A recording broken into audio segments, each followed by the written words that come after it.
काय झाले सांग. मला गोळ्या घ्यायच्या. कसल्या गोळ्या घ्यायच्या त्या? चांगल्या गोळ्या घ्यायच्या. काय झाले तुला? मला खोकला लागलाय, मला गोळ्या घ्यायच्या. मग शाळेत बसणार का गोळ्या आणल्यावर दवाखान्यातनं? मी शाळेत घरलाच बसणार आहे. घरात बसणार आहे? हं. आणि शाळा कोण शिकायचं?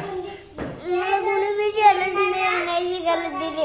आ शाळेत कोणी शिकायला दिली नाही. कुणी दिली नाही म्हणून आता शिकायची आपण शाळा. मला घरला जरा एवढी यायचं, मग लगेच येतो तुमच्याकडे. आ लगेच येतो, संध्याकाळी येतो मी. संध्याकाळी येतो? संध्याकाळी शाळा घेतात का? हं. आ येतो. तू आता बसनास आणि संध्याकाळी बसणार? संध्याकाळी बसणार. इथं मुलं नसतात बाकीची संध्याकाळी. संध्याकाळी येतो वाटेनं. आ वाटूनच येतो. वाटण येतो? मम्मीला सांगणार. आ मी वाटूनच जाणार आणि की लगेच येतो. हा